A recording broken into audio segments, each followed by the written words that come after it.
আসসালামু আলাইকুম ওয়া রাহমাতুল্লাহি ওয়া বারাকাতুহু।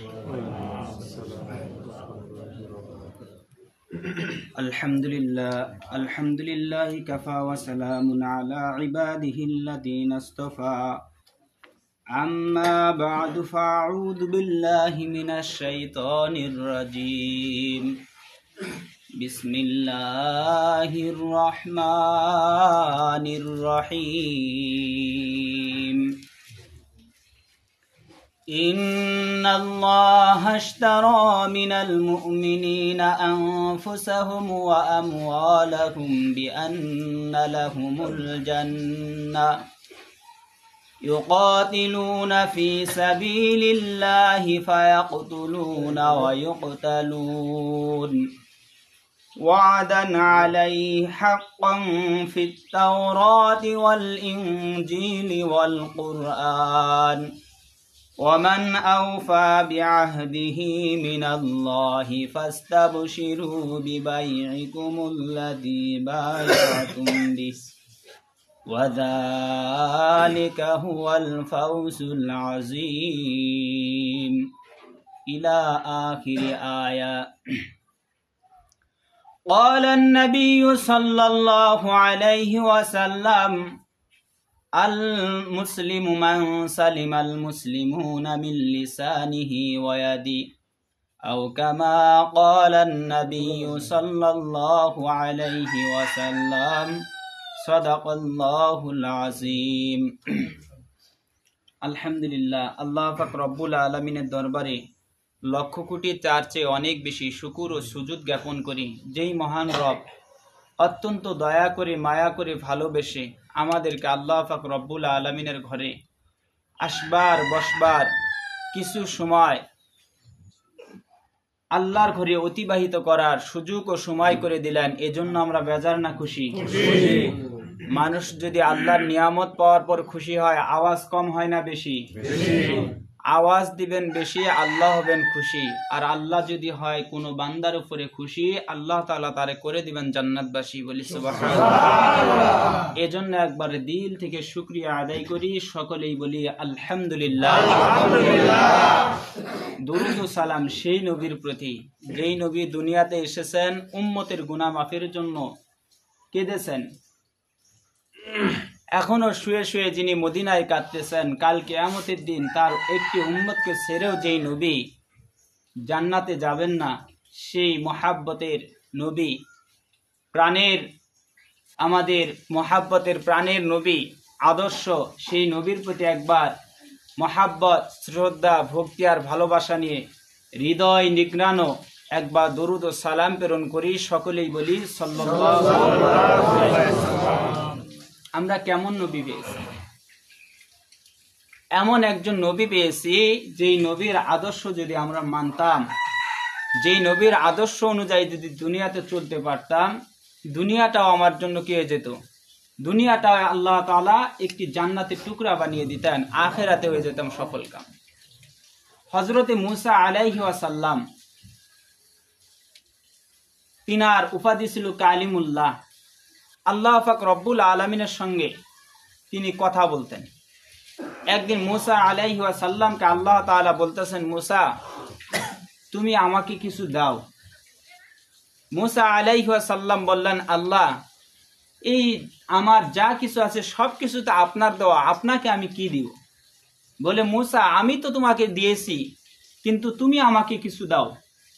এবার মূসা আলাইহি ওয়াসাল্লাম বলতেছেন, আল্লাহ আমার উম্মতের মধ্য থেকে যত অন্ধ ব্যক্তি আছে সবগুলো তোমাকে দিয়ে দিলাম, যত কানে শুনে না বধির ব্যক্তি আছে সবগুলো তোমাকে দিয়ে দিলাম, যত এরকম করে গরিব মানুষ আছে তোমাকে দিয়ে দিলাম, যত অসুন্দর কালো মানুষ আছে তোমাকে দিয়ে দিলাম, এরকম করে যত অসুন্দর যত অসুস্থ ব্যক্তি আছে সবগুলোই তোমাকে আমি আল্লাহ দিয়ে দিলাম। এবার আল্লাহ পাক রব্বুল আলামিন মূসা আলাইহিস সালামকে বললেন, মূসা আমি তোমাকে সবচেয়ে ভালো ভালো জিনিসগুলো দিলাম, আর তুমি আমাকে বলো যে তুমি আমাকে কালো অন্ধ ব্যক্তিটাকে আমাকে দিলা, বধির ব্যক্তিকে দিলা, খাটো মানুষকে আমাকে দিলা, এরকম করে যাদেরকে দুনিয়ার মানুষ পছন্দ করে না কালো ব্যক্তি তাদেরকে তুমি মূসা আমাকে দিয়ে দিলা, এর কারণ কি? মুসা আলাইহিস সালাম চোখের পানি ছেড়ে দিয়ে বলতেছেন, আল্লাহ, আমার দিলের একই বিশ্বাস হলো, তোমাকে যদি একটা অন্ধ ব্যক্তি তোমাকে দিয়ে দেই, আল্লাহ তুমি ওই অন্ধ ব্যক্তিকে অন্ধ রাখবে না, তুমি তাকে চোখে দেখার শক্তি ফিরিয়ে দিবে। বলি সুবহানাল্লাহ। রব্বুল আলামিন তোমাকে যদি একজন বধির ব্যক্তি আমি দিয়ে দেই, এই বধির ব্যক্তিকে তুমি বধির রাখবে না, তার কানে শোনার শক্তি দান করে দিবে।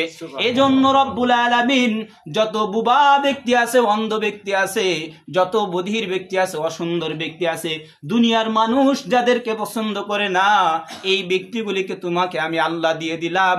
আল্লাহ তোমার মন মতো পছন্দ মতো এদেরকে যোগ্যতা সম্পন্ন মানুষ বানিয়ে দাও। বলি সুবহানাল্লাহ। একই কথা আমাদের প্রিয় নবী জনাবে মুহাম্মদুর রাসূলুল্লাহ সাল্লাল্লাহু আলাইহি ওয়াসাল্লামকে মিরাজের মধ্যে গেলেন যখন, আল্লাহ পাক রব্বুল আলামিন তার প্রিয় হাবিবকে ডেকে বললেন, তখন হাবিব, আপনাকে দুনিয়াতে আমি শ্রেষ্ঠ নবী করে দুনিয়াতে পাঠাইলাম, আমার বন্ধু হিসেবে আমি ঘোষণা করলাম, আমার নামের সাথে আপনার নামটাকে সংযুক্ত করে দিলাম। ও হাবিব, আজকে যদি আপনার কাছে আমি কিছু চাই, আপনি আমাকে কি দিবেন? একটাবার আপনি আমাকে বলেন। এবার আল্লাহর রাসূল সাল্লাল্লাহু আলাইহি ওয়াসাল্লাম বললেন, আল্লাহ পৃথিবীতে যা সম্মান আপনি আমাকে দান করেছেন, আমার নবুয়তি আপনি আমাকে দান করেছেন, আমার সৌন্দর্য আপনি আমাকে দান করেছেন, আমার যা কিছু আছে আপনি দান করেছেন, আল্লাহ আপনাকে আমি কি দিব? আপনাকে আমি কি দিব? রব্বুল আলামিন বললেন, হে হাবিব, আপনাকে আমি যা দিয়েছি তার মধ্য থেকে আপনি আমাকে দেন। এবার আল্লাহর নবী বলতেছেন, আল্লাহ, আমার উম্মতের মধ্য থেকে আবু বকরকে আপনাকে দিয়ে দিলাম, উমরকে আপনাকে দিয়ে দিলাম, এরকম করে আলীকে আপনাকে দিয়ে দিলাম, উসমানকে আপনাকে দিয়ে দিলাম। আমার নবী, আমি নবীর আমার উম্মতের মধ্য থেকে যারা আপনার বন্ধু হবে, ওলি হবে, তাদেরকেও আপনাকে দিয়ে দিলাম, মুত্তাকিনদেরকে আপনাকে দিয়ে দিলাম। যত মুসলমান আছে, প্রকৃত মুসলমান, সমস্ত মুসলমানগুলিকে আপনাকে দিয়ে দিলাম। এবার আল্লাহ রাসূলকে আল্লাহ পাক রব্বুল আলামিন বলতেছেন, হাবিব, আপনি আবু বকরকে আমাকে দিয়ে দিলেন, উমরকেও দিয়ে দিলেন, আলীকেও দিয়ে দিলেন, এরকম করে যত জান্নাতি নারী আছে সমস্ত জান্নাতি নারীকেও আমাকে দিয়ে দিলেন। হাবিব, আপনার কাছে আপনি কি রাখলেন? বলে, আল্লাহ, যত গুনাহগার উম্মত আছে, যত পাপাচার উম্মত আছে, আমি নবীর কাছে রেখে দিলাম। কিয়ামতের দিন আল্লাহ আপনি বিচার কার্য শুরু করবেন যখন, আমি হাবিব আমার গুনাহগার উম্মত গুলিকে আপনার কাছে নিয়ে দাঁড়িয়ে যাব, তখন যেন আমার চেহারা দেখে হলেও আমার গুনাহগার উম্মতের গুনার দিকে না তাকাইয়া তাদের গুনাহগুলিকে মাফ করে তাদেরকে বিনা হিসেবে জান্নাত দেন। বলি সুবহানাল্লাহ। কেমন নবী আমরা পেয়েছি! যেই নবীর আদর্শের মধ্যে রয়েছে উত্তম শিক্ষা। আল্লাহ পাক রব্বুল আলামিন সূরাতুল হুজরাত 21 নম্বর পারা 19 নম্বর পৃষ্ঠার 3 নম্বর লাইনে সূরাতুল হুজরাতের 68 নম্বর আয়াতের মধ্যে আল্লাহ তাআলা বলে দিয়েছেন, সূরাতুল হুজরাতের 21 নম্বর আয়াতের মধ্যে আল্লাহ তাআলা বলে দিয়েছেন, লাকাদ কানা লাকুম ফি রাসূলিল্লাহি উসওয়াতুন হাসানাতুন লিমান কানা ইয়ারজুল্লাহা ওয়াল ইয়াউমাল আখির ওয়া যাকারাল্লাহা কাসীরা। আল্লাহ পাক রব্বুল আলামিন বলেন, লাকাদ, অবশ্যই, কানা রয়েছে, লাকুম, তোমাদের জন্য, ফি রাসূলিল্লাহ, রাসূলের জীবনীর মধ্যে, উসওয়াতুন মানে উত্তম, হাসানা মানে উত্তম, আর উসওয়াতুন মানে হলো কি? আদর্শ। তাহলে নিশ্চয়ই রাসূলের জীবনীতে তোমাদের জন্য রয়েছে উত্তম আদর্শ। কাদের জন্য? লিমান কানা ইয়ারজুল্লাহ, যারা আল্লাহর কাছে আশা রাখে, ওয়াল ইয়াউমিল আখির, এবং পরকালের প্রতি বিশ্বাস রাখে, ওয়া যাকারাল্লাহা কাসীরা, যারা অধিক পরিমাণে আল্লাহকে কি করে? স্মরণ করে, তাদের জন্য রয়েছে উত্তম আদর্শ। আজকে সেই রাসূলের আদর্শ যদি মানতে পারতাম, এই রাসূলের আদর্শটাকে যদি নিজের জীবনে যদি ধারণ করতে পারতাম, তাহলে দুনিয়া এবং আখিরাত দুটাই আমাদের সফল কাম বানিয়ে দিতেন। তিনি কে? আল্লাহ। এজন্য আমি আপনাদের সামনে খুতবা শুরুতে যেই নবীর প্রতি আল্লাহ পাক রব্বুল আলামিন দীর্ঘ 23 বছর ধরে আল্লাহ তাআলা কুরআনুল কারীম নাযিল করেছেন, সেই কুরআনুল কারীমের 9 নম্বর সূরা, সূরাতুত তাওবা, এই সূরার 3 নম্বর পৃষ্ঠা, 11 নম্বর পারার 3 নম্বর পৃষ্ঠার 11 নম্বর লাইনের সূরাতুত তাওবার 111 নম্বর আয়াত আমি আপনাদের মাঝে তেলাওয়াত করেছি। আল্লাহ পাক রব্বুল আলামিন এখানে বান্দাকে উদ্দেশ্য করে বলতেছেন, ইন্নাল্লাহা আশতারা মিনাল মুমিনিনা আনফুসাহুম ওয়া আমওয়ালাহুম বিআন্না লাহুমুল জান্নাহ। এইটুকু আলোচনা আমরা সকলেই মোটামুটি জানি বা শুনি, আলেমরা আলোচনা করে থাকেন। ইন্নাল্লাহা আশতারা, নিশ্চয় আল্লাহ ক্রয় করেছেন, মিনাল মুমিনিনা, ঈমানদারদের থেকে, আনফুসাহুম, তাদের জীবন, ওয়া আমওয়ালাহুম, এবং তাদের মাল সম্পদ, বিআন্না লাহুমুল জান্নাহ, জান্নাতের বিনিময়ে। বলি সুবহানাল্লাহ। আল্লাহ তাআলা বলতেছেন, আমি নিশ্চয় কি করেছি, ঈমানদারদের থেকে, মুমিন ব্যক্তিদের থেকে আমি আল্লাহ তাআলা দুটি জিনিস ক্রয় করেছি। কিসের বিনিময়ে? জান্নাতের বিনিময়ে। উমর রাদিয়াল্লাহু তাআলা আনহু বলেন, এই কি অবনব একটি মানে ক্রয় বিক্রয়ের নিয়ম! বলেন তো, এই জান আমাদেরকে কে দিয়েছেন? আল্লাহ। আমাদের সম্পদ কে দিয়েছেন? আল্লাহ। আল্লাহ দিয়েছেন। আল্লাহ বলতেছেন, এগুলো আমি আবার ক্রয় করব। কিসের বিনিময়ে? জান্নাতের বিনিময়ে। এবার কাদের কাছ থেকে ক্রয় করবেন? বলেন, ক্রয় বিক্রয় করতে গেলে 5টা জিনিস লাগে। কয়টা জিনিস? 5টা। বলেন, 1 নম্বর লাগে বিক্রেতা। বিক্রেতা যদি না থাকেন, আপনি ক্রয় করবেন কার কাছ থেকে? আর 2য় নম্বর থাকতে হয় ক্রেতা। 3 নম্বর কেনা বেচার জন্য থাকতে হয় মাল। 4র্থ নম্বর এই মালের কি করতে হয়? মূল্য নির্ধারণ করতে হয়। 5ম নম্বর হলো এই মালটা ক্রয় বিক্রয়ের জন্য একটা স্থান থাকা লাগে। বলেন ঠিক কিনা?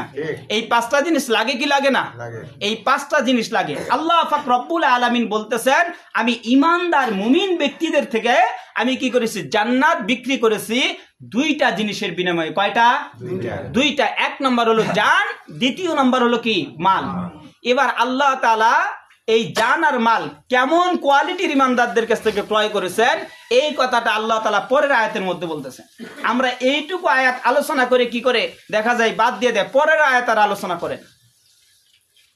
আল্লাহ পাক রব্বুল আলামিন বলেন, ইন্নাল্লাহা আশতারা মিনাল মুমিনিনা আনফুসাহুম ওয়া আমওয়ালাহুম বিআন্না লাহুমুল জান্নাহ। কুরআনুল কারীমের সূরাতুত তাওবা 11 নম্বর পারা 3 নম্বর পৃষ্ঠার 11 নম্বর লাইনে সূরাতুত তাওবার 111 নম্বর আয়াতের মধ্যে রব্বুল আলামিন বলেন, আমি নিশ্চয়ই ঈমানদারের থেকে 2টা জিনিসের বিনিময়ে জান্নাত বিক্রি করেছি। এই ঈমানদারের 1 নম্বর কোয়ালিটি হলো, 1 নম্বর যেই মালটা সেই ঈমানদার আমার কাছে বিক্রি করবে, এই বিক্রয়ের স্থান হলো ইউকাতিলুনা ফি সাবিলিল্লাহ। ওই ব্যক্তিগুলি আল্লাহর রাস্তায় যুদ্ধ করবে, আল্লাহর দ্বীন রক্ষা করার জন্য যুদ্ধ করবে। ফায়ুকতালুনা ওয়া ইউকতালুন, বিনিময়ে আল্লাহর দ্বীন রক্ষার জন্য তার জীবন হয়তো নিজে বিলিয়ে দিবে, অথবা কোনো কাফের মুশরিককে দুনিয়া থেকে কতল করে আল্লাহর দ্বীনকে রক্ষা করবে। এই 3টি গুণে গুণান্বিত হবে যারা, আমি আল্লাহ তাআলা বলে দিলাম, ওয়াদান আলাইহি হাক্কান ফিত তাওরাতি ওয়াল ইনজিলি ওয়াল কুরআন, আমি আল্লাহ ওয়াদা করলাম তাদের ব্যাপারে, তাদের জান্নাত দেওয়ার ব্যাপারে। তাওরাত, ইনজিল এবং কোরআনের মধ্যে আমি আল্লাহ তাআলা ওয়াদা করলাম, আমি আল্লাহ তাদেরকে জান্নাত দান করে দিব। ওয়ামান আওফা বিআহদিহি মিনাল্লাহ, আল্লাহর ওয়াদা পালনের চেয়ে উত্তম ওয়াদা পূর্ণ করনেওয়ালা আর কোনো ব্যক্তি আছে নাকি? আল্লাহ পাক রব্বুল আলামিন বলতেছেন, আমি আল্লাহ যেই ওয়াদা করি সেটা পূরণ করার মতো আমি আল্লাহর চেয়ে উত্তম আর কেউ নাই। এজন্য আমি আল্লাহ ওয়াদা করলাম, ওয়ামান আওফা বিআহদিহি মিনাল্লাহ, আমি আল্লাহ ওয়াদা করলাম অবশ্যই তোমাদের ওয়াদাকে, আমি আল্লাহর ওয়াদাকে পূরণ করব। এরপর আল্লাহ পাক রব্বুল আলামিন বলতেছেন, ফাস্তাবশিরু বিবাইইকুমুল্লাযী বায়াতুম বিহি, ফাস্তাবশিরু, অতএব তোমরা খুশি হও, আনন্দিত হও, বিবাইইকুমুল্লাযী বায়াতুম বিহি, তোমরা আল্লাহর সঙ্গে যেই কেনাবেচা করেছো এই কেনাবেচা করে তোমরা আনন্দিত হও। ওয়াযালিকা হুয়াল ফাউজুল আযীম, যারা এই কেনাবেচা করেছে এর চেয়ে উত্তম সফলতা আর কোনো কিছুই হতে পারে না। চিল্লায় বলি সুবহানাল্লাহ। এবার এই আয়াত বুঝে থাকলে বলেন, আল্লাহ পাক রব্বুল আলামিন ঈমানদারদের থেকে আল্লাহ তাআলা জান আর মাল ক্রয় করে নিয়েছেন কিসের মাধ্যমে? জান্নাতের মাধ্যমে। জান্নাত দিবেন কাদের? ইউকাতিলুনা ফি সাবিলিল্লাহ, যারা আল্লাহর রাস্তায় যুদ্ধ করে। এখানে জিহাদের কথা আল্লাহ তাআলা বলেন নাই, বলেছেন যুদ্ধের কথা।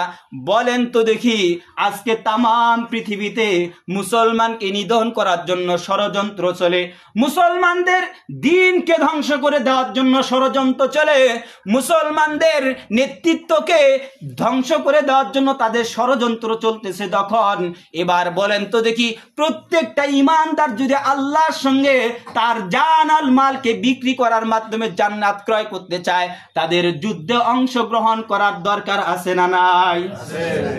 এবার আপনি আমি বলতেছি কি, বিআন্না লাহুমুল জান্নাহ, আমার জান এবং মাল আমি কি করব? আল্লাহর জন্য উৎসর্গ করে দিব, আমি জান্নাত পেয়ে যাব। বলেন তো দেখি, বিক্রিত মাল, আপনি যেই জমিটাকে বিক্রি করে দিয়েছেন, যেই জিনিসটাকে বিক্রি করে দিয়েছেন, তার মধ্যে আপনার কোনো অধিকার চলবে না। এবার বিক্রি করে দিয়েছেন যাকে, তার নিয়মে সবকিছু চলবে। বলেন ঠিক কিনা? আমি যদি জান্নাত পেতে চাই, আমি যদি ইমানদার হয়ে থাকি, আর আমার যদি ইমানি এই তাকাদা থাকে যে আমি আল্লাহর কাছে আমার জান এবং মাল উৎসর্গ করে দিয়েছি বিনিময়ে জান্নাত পাওয়ার উদ্দেশ্যে, আল্লাহ তাআলা বলতেছেন তাহলে তোমরা কি করো? আমার দ্বীন রক্ষার জন্য তোমরা নিজেকে উৎসর্গ করে দিবে। যখনই দ্বীনের উপরে কখনো কোনো কি আসবে, জুলুম আসবে, দ্বীনকে ধ্বংস করে দেওয়ার জন্য, কোরআনকে দুনিয়া থেকে নিধন করে দেওয়ার জন্য, এরকম করে রাসূলের আদর্শকে সমাজ থেকে বিতাড়িত করার জন্য যখন কাফের, মুশরিক, বেদুইন, নাসারারা কি করবে? তারা পায়চারা করবে। তখন তোমরা তোমার জীবন, মালকে উৎসর্গ করে দিয়ে তাদের বিরুদ্ধে যদি যুদ্ধ ঘোষণা করতে পারো, আমি আল্লাহ বলে দিলাম ওই সকল ঈমানদারদেরকে তাদের জান এবং মালের বিনিময়ে আমি আল্লাহ তাআলা জান্নাত দান করব বলি সুবহানাল্লাহ। এবার বাড়িতে থেকে বলতেছি, বসে বসে বলতেছে আমি আমার জান এবং মালকে আল্লাহর জন্য উৎসর্গ করে দিয়েছি। এবার বলেন, আমার জান এবং মালকে আল্লাহর জন্য উৎসর্গ করে দিলাম, আল্লাহর কাছে বিক্রি করে দিলাম। এবার বলেন তো দেখি, প্রত্যেকটা ক্ষেত্রে হুকুম চলবে কার? আল্লাহর। আল্লাহর কাছে যেহেতু বিক্রি করে দিয়েছি, এবার প্রত্যেকটা ক্ষেত্রে হুকুম চলবে আল্লাহর। এবার আল্লাহ পাক রব্বুল আলামিন বলতেছেন, বান্দা তুমি যদি আমার কাছে তোমার জান এবং মাল বিক্রি করতে চাও, তুমি বিক্রি করতে চাইলে আমি তোমার জান এবং মাল ক্রয় করব না। বাজারে দেখবেন যখন আমরা কোনো জিনিস ক্রয় করতে যাই, যেই দোকানদার বেশি ডাকে ওখানে আগ্রহ হয় না, মনে হয় যে এখানে কোনো ভেজাল আছে। বলেন ঠিক কিনা? এজন্য আল্লাহ তাআলা বলেছেন, বান্দা তোমার জান এবং মাল বিক্রি করতে চেয়েছো, আমি বলছি যে আল্লাহ আমি জান্নাত দিব, জান আর মাল আমাকে উৎসর্গ করে দিলেই। এবার সবাই পায়তারা হয়ে গেছো, জান এবং মালকে আল্লাহকে উৎসর্গ করে দিব, আল্লাহ আমাকে জান্নাত দিবে। আল্লাহ বলতেছে না না না না, আমি আল্লাহ পবিত্র, আমার জান্নাত পবিত্র, আমার ওয়াদা পবিত্র, আমার কুরআন পবিত্র, আমার রাসূল হলো শ্রেষ্ঠ। এই জিনিসগুলো দিয়ে যাচাই করে 8টি গুণে গুণান্বিত হবে যারা, তাদের জান এবং মালকে ক্রয় করে আমি আল্লাহ তাআলা তাদেরকে জান্নাত দান করব বলি সুবহানাল্লাহ। আপনি আমি জানমাল বিক্রি করতে চাইলে আল্লাহ কিনবে না। বলেন মালের কোয়ালিটির দরকার আছে না নাই? কোন জিনিস যখন ক্রয় করতে যায়, এই ক্রয়কৃত মালের কোয়ালিটি লাগে কি লাগে না? কোয়ালিটি। আল্লাহ তাআলা বলতেছেন তোমার জান আর মাল যদি আমি আল্লাহর কাছে বিক্রি করতে চাও, 8টা কোয়ালিটি থাকতে হবে। কয়টা কোয়ালিটি? 8টা কোয়ালিটি। এই 8টা কোয়ালিটি যদি আমার মধ্যে না থাকে, আল্লাহ তাআলা বলতেছেন তোমার জান আর মালের বিনিময়, তোমার জান মালের প্রয়োজন আমি আল্লাহর কাছে নাই। আমি আল্লাহ এই 8টি কোয়ালিটি না থাকলে তোমার জান এবং মাল আমি ক্রয় করব না। আসুন তাহলে আল্লাহর কাছে যদি জিজ্ঞেস করে, আল্লাহ এই 8টি কোয়ালিটি, 8টি মানে বৈশিষ্ট্য কি কি, এই কি কি 8টি গুণ থাকলে আপনি আমাদের জান এবং মালের বিনিময় আমাদেরকে জান্নাত দান করবেন?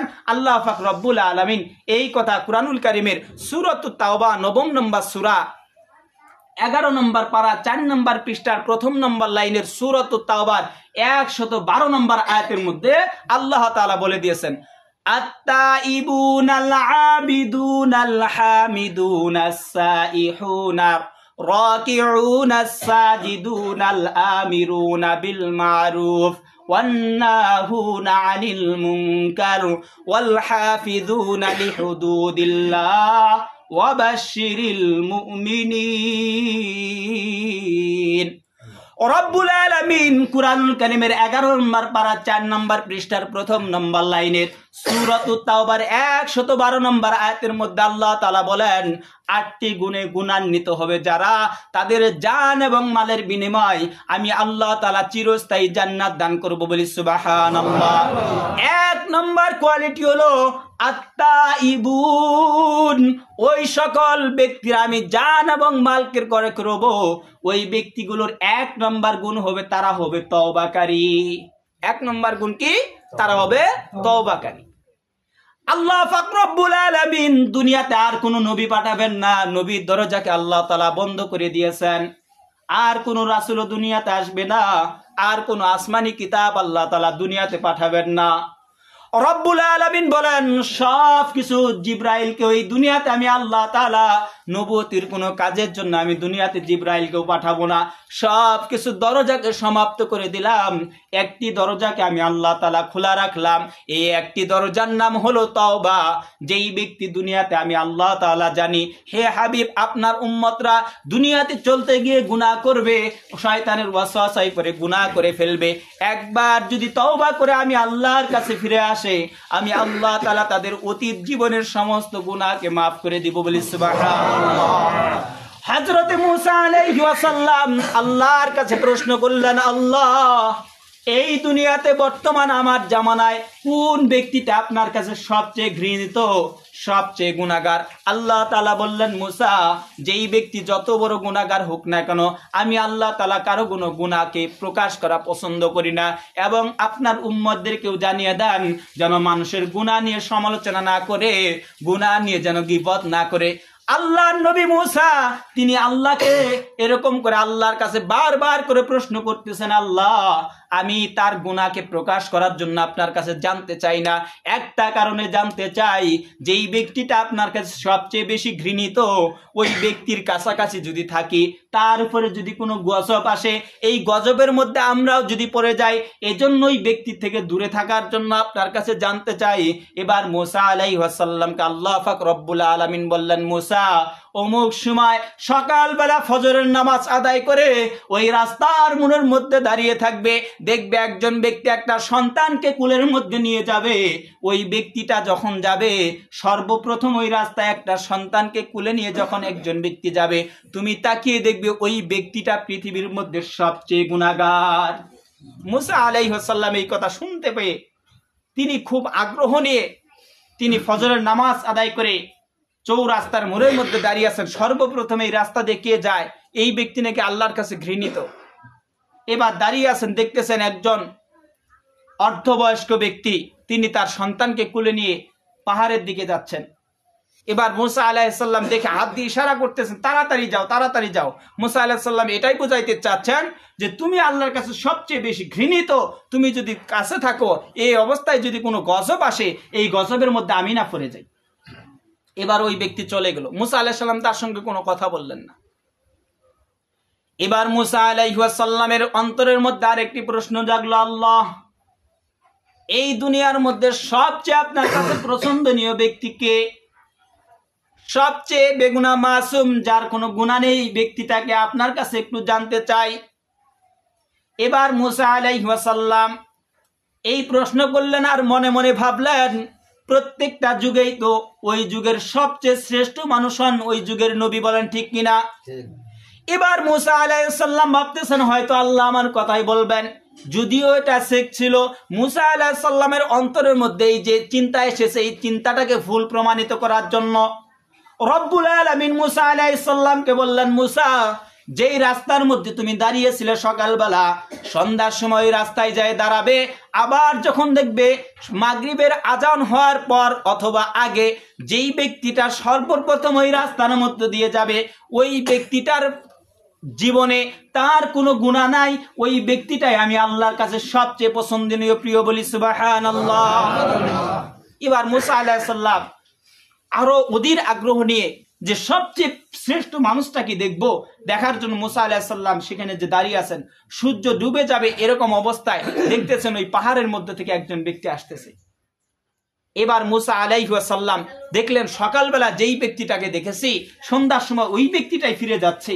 এই কেমন? মুসা আলাইহিস সালাম বুঝতে পারতেছেন না, আল্লাহর কাছে প্রশ্ন করলেন, আল্লাহ বুঝতে পারলাম না, সকালবেলা যেই ব্যক্তিটাকে আপনি দেখাইলেন এর চেয়ে গুনাহগার আর কেউ নাই, সন্ধ্যার বেলা আবার দেখাচ্ছেন এই ব্যক্তিটাই সবচেয়ে নিষ্পাপ, এর আমলনামায় কোনো গুনাহ নাই, আল্লাহ এটা তো বুঝতে পারলাম না। এবার আল্লাহ পাক রব্বুল আলামিন বলতেছেন, মুসা সকালবেলা ওই ব্যক্তিটা যদিও গুনাহগার ছিল, পাহাড়ের মধ্যে গেছে যখন, তার সন্তান জিজ্ঞাসা করতেছে, বাবা এত বড় পাহাড়, এই পাহাড়ের চেয়েও পৃথিবীতে আর কোনো বড় কিছু আছে কিনা? এবার ওই সন্তানের জবাবে তার পিতা বলতেছেন, বাবা এই পাহাড়ের চেয়েও বড় জিনিস আছে, সেটা হলো আল্লাহর আসমান। বলতেছে, বাবা আল্লাহর আসমানের চেয়েও বড় কোনো কিছু আছে কিনা? এবার ওই সন্তানটিকে বুকের মধ্যে জড়িয়ে ধরে বলতেছে, বাবা এই আসমানের চেয়েও বড় কিছু আছে কিনা জানি না, ওই আসমানের চেয়েও বড় হলো আমার গুনাহ, আমার গুনার চেয়েও মনে হয় আসমানের ধীরতা আসমানের প্রতি আমার গুনার চেয়েও কম, আমার গুনাহ মনে হয় আসমানের চেয়েও বেশি। এই কথা যখন বললেন, এবার সন্তান আবার প্রশ্ন করতেছে, বাবা এই তোমার গুনার চেয়েও পৃথিবীতে আর কোনো বড় জিনিস আছে নাকি? এবার ওই ব্যক্তিটি চোখের পানি ছেড়ে দিয়ে সন্তানকে বুকের মধ্যে জড়িয়ে নিয়ে বলতেছে, বাবা এই আসমান পাহাড় এবং আমার গুনার চেয়েও একটা জিনিস বড় আছে, সেটা হলো মহান আল্লাহ তাআলার দয়া। চিল্লায় বলি সুবহানাল্লাহ। এই কথা বলে আল্লাহর কাছে চোখের পানি ছেড়ে দিয়েছে যখন, আল্লাহ তাআলার কুদরতে অন্তরের মধ্যে দয়া হয়েছে। আল্লাহ পাক রব্বুল আলামিন বলতেছেন, মুসা আমি আমার বান্দার জীবনের সমস্ত গুনাহকে maaf করে তার সমস্ত গুনাহগুলিকে নেকি দ্বারা ভরপুর করে দিয়েছি। বলি সুবহানাল্লাহ।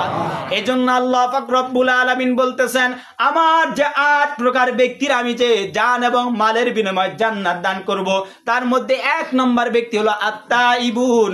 ওই ব্যক্তি যদি দুনিয়া চলতে গিয়ে কোনো গুনাহ করে ফেলে, কোনো অন্যায় করে ফেলে, গুনাহ করার সঙ্গে সঙ্গে যদি আল্লাহর কাছে তওবা করে মাপ চায়, আল্লাহ পাক রব্বুল আলামিন বলেন আসমান এবং জমিনের মধ্যে ওই ব্যক্তিটি আমি আল্লাহর কাছে পছন্দনীয় হয়ে যায়। বলি সুবহানাল্লাহ। আজকে আপনি আমি গুনাহ করতে করতে গুনার পাহাড় করে ফেলেছি, জানি না কখন যিনি মৃত্যুর ফেরেশতা এসে সামনে দাঁড়িয়ে যাবে। প্রত্যেকটা দিন এমন কোনো দিন নাই যে মৃত্যুর সংবাদ শুনি না। প্রত্যেকটা দিন মসজিদের মাইকে কত মানুষের নামের এলান হয়, অমুক ব্যক্তি আর দুনিয়ার বুকে নাই। একটা বার চিন্তা করে দেখেন, এই মুহূর্তে এই মসজিদ থেকে যদি আমার মসজিদেই যদি জীবনটা চলে যায়, অথবা মসজিদ থেকে নামাজ আদায় করে বাড়ির মধ্যে চলে গেলাম, আমার জীবনটা যদি আল্লাহর হুকুম হয়ে যায়, আমার জানটা যদি কন্দন করে নেয়, জানটা কন্দন করে নেওয়ার সঙ্গে সঙ্গে চতুর্দিকে যখন প্রচার হয়ে যাবে অমুক ব্যক্তি আর দুনিয়ার বুকে নাই, সমস্ত মানুষ আমাকে দেখার জন্য, শেষ বিদায় দেখার জন্য ছুটে আসবে। কেউ দেখার পর আমার আপনজন যারা, যাদেরকে আপন মনে করলাম, এই আপন ব্যক্তিগুলোই দেখবেন সর্বপ্রথম আমি বিছানার মধ্যে যদি মারা যাই, ওই বিছানার মধ্যে থেকে নামিয়ে মাটির মধ্যে বালিশবিহীন শুইয়ে দিবে। বলেন ঠিক কি না?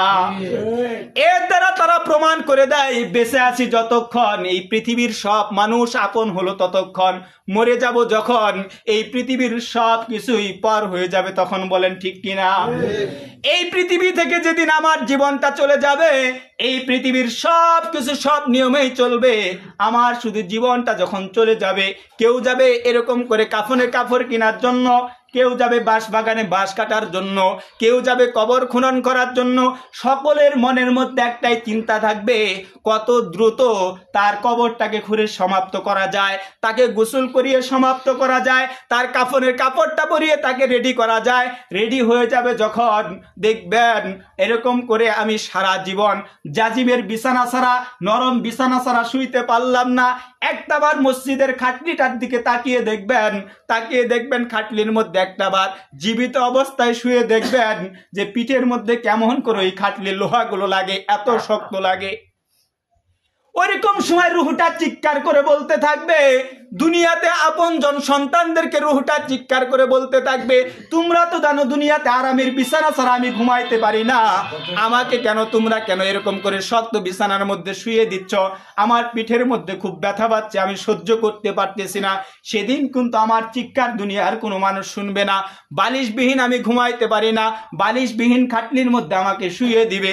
শুয়ানোর পর এরকম করে জানাজার নামাজ আদায় করবে। যখন জানাজার নামাজ আদায় শেষ হয়ে যাওয়ার পর 4 জনে ধরে কবরের পাশে নিয়ে যাবে। গতকালও তো দেখলাম কি নির্মম এক অবস্থা। আগের দিন যার সঙ্গে কথা বললাম, পরের দিন কবরের মধ্যে নামানো হলো, যখন তাকিয়ে তাকিয়ে একটা জিনিস চিন্তা করলাম। আগের দিন ওই ব্যক্তিটা বলল আমার প্রচুর ঠান্ডা লাগে, আমি সহ্য করতে পারি না। আর পরের দিন যখন এরকম করে কবরের মধ্যে নামিয়ে দেওয়া হলো, তার কবরের মধ্যে 3 টুকরা কাপড় ছাড়া আর কিছুই নাই। নিচে শোয়ার মতো কোনো বিছানার ব্যবস্থা নাই, চারপাশে কোনো ফ্যানের ব্যবস্থাও নাই। কবরের মধ্যে শুইয়ে দেওয়ার পর অন্ধকারের মধ্যে থাকতে ভয় পাই, অন্ধকার ঘরে থাকতে পারি না। দেখবেন কবরের মধ্যে নামিয়ে দিবে যখন, রুহুটা চিৎকার করে বলতে থাকে 3 জনে ধরে আমাকে কবরের মধ্যে নামিয়ে দিছে। কত মানুষ আমার কবরটাকে ঘিরে ধরে আছে, এই মানুষগুলি বুঝি আমার আপন হবে, এই কবরের মধ্যে আমার সঙ্গী হবে। এবার যখন একজন যখন মাথার বানটাকে যখন খুলে দিয়ে উঠে পড়ে, দ্বিতীয় যখন পায়ের বান খুলে দিয়ে উঠে পড়ে, তৃতীয় জন ব্যক্তি যখন বাঁশের ছাউনি দেওয়া শুরু করে দেয়, কিতাবের মধ্যে এসেছে রুহুটা তখন বলতে থাকে সবাই আমাকে ছেড়ে চলে যায়, তুমি তো এখনো আমার কবরের মধ্যে আসো, তুমিই বুঝি আমার কবরের সঙ্গী হবে। ওই সময় যখন বাঁশের ছাউনি দিয়ে তৃতীয় ব্যক্তিটাও যখন লাফ মেরে উঠে পড়ে, রুহটা এমন জোরে একটা চিৎকার দেয়, তোমরা কি জানো না এমন একটা অন্ধকার ঘরের মধ্যে নামিয়ে দিলে, উপরে বাঁশের ছাউনি দিলে, তার উপরে ধারাই দিলে, ধারাই দেওয়ার পর যেই সন্তানকে দুনিয়াতে আপন মনে করলাম, যেই স্ত্রীকে দুনিয়াতে আপন মনে করলাম, এই স্ত্রী সন্তান সকলেই আমাকে বিদায় দিল। যেই বন্ধুদের সাথে এত আড্ডা দিলাম, ওই বন্ধুগুলি তাদের হাত দ্বারা আমার বুকের উপরে মন মাটি চাপা দেয়। বলেন ঠিক কিনা? সেদিন বুঝে আসবে এই দুনিয়াতে যাদেরকে আপন মনে করি তারা আসলে আপন নয়। এই জিনিসটা ওই কবরে যাওয়ার পূর্বে দুনিয়াতে বেঁচে থাকতেই ভেবে দেখান। আল্লাহ তাআলা 8টি গুণের কথা বলেছেন। 8টি গুণ যদি অর্জন করতে পারে, 1 নম্বর হলো তওবা করব। দুনিয়াতে চলতে গেলে আমার দ্বারা গুনাহ হতেই পারে, গুনাহ হওয়ার সঙ্গে সঙ্গে যেহেতু মৃত্যুর কোনো নির্ধারিত সময় জানা নাই, গুনাহ যদি হয়ে যায় আল্লাহর কাছে ওয়াদা করব, আল্লাহ গুনাহ করে ফেলেছি, তোমার কাছে মাপ চাই, তুমি আমাকে মাফ করে দাও, আমি জীবনে বেঁচে থাকতে আর এই গুনাহ করব না। এভাবে যদি তওবা করে নিজের জীবনটাকে গড়তে পারি, এই দুনিয়া থেকে বিদায় নিব, যখন নিষ্পাপ হয়ে আল্লাহর কবরে ফিরে যাব, তখন বলি সুবহানাল্লাহ। এজন্য বলবো এই দুনিয়াতে আপনি চিন্তা করতেছেন আজকে আমার বন্ধু আপন, স্ত্রী আপন, সন্তান আপন, যেই স্ত্রীর চাহিদা পূরণ করার জন্য এত আমরা ব্যস্ত, ওই স্ত্রীকে আপনি খুশি করতে পারবেন না। স্ত্রীকে আপনি অর্থ দিবেন, সে সময় চাবে, সময় দিবেন, অর্থ চাবে। যখন সময় দিবেন, অর্থ দিতে পারবেন না, তখন স্ত্রী বলবে এই সময়ের আমার দরকার নাই। যখন অর্থ দিবেন, সময় দিতে পারবেন না, ওই স্ত্রী বলবে এই সময় দিয়ে কি করব, যদি সময় যদি না পাই, এই অর্থ দিয়ে আমি কি করব।